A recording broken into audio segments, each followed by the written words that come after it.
À Polytechnique, des violences sexuelles révélées par une enquête interne. Près d'une étudiante sur 4 interrogées affirme avoir été victime d'une agression sexuelle depuis le début de sa scolarité dans l'établissement. L'enquête fait aussi apparaître 11 cas de viol ou de tentative de viol.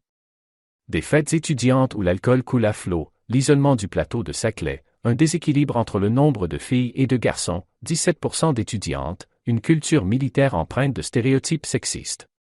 Et une envie de se lâcher, après avoir travaillé lourdement pour intégrer l'école d'ingénieurs la plus prestigieuse de France. Voilà le contexte dans lequel s'épanouissent des violences sexistes et sexuelles à Polytechnique, comme ailleurs dans de nombreuses grandes écoles françaises. La prise de conscience de ces dérives, en particulier depuis l'enquête menée à Centrale Supélec à la rentrée de septembre 2021, a poussé Polytechnique à réaliser sa propre enquête interne sur le sujet, à la demande des associations étudiantes. Les résultats, auxquels le monde a eu accès, ont été présentés début mars en interne. Forte d'un nombre de réponses conséquents, 2100 sur un questionnaire envoyé à 3400 jeunes entrés à l'école entre 2018 et 2021, tous cursus confondus, celle-ci offre une photographie inédite des violences subies par plusieurs étudiantes.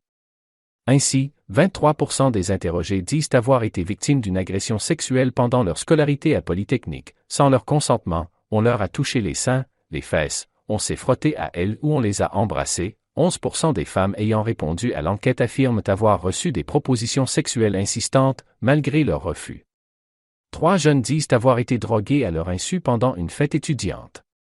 Et 11 personnes, dont 10 femmes, affirment avoir été victimes d'une tentative de viol ou d'un viol durant leur scolarité à l'X.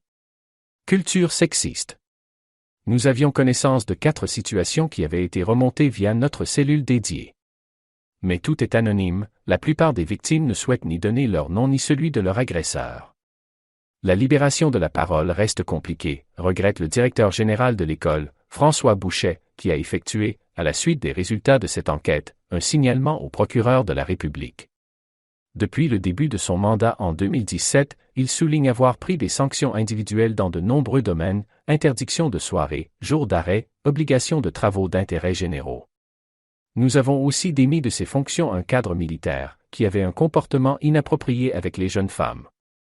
Il est également arrivé que des militaires de renfort, qui viennent pendant la courtine, le mois de formation militaire au moment de l'arrivée des élèves sur le campus, soient signalés à leur hiérarchie en raison de propos déplacés envers les filles.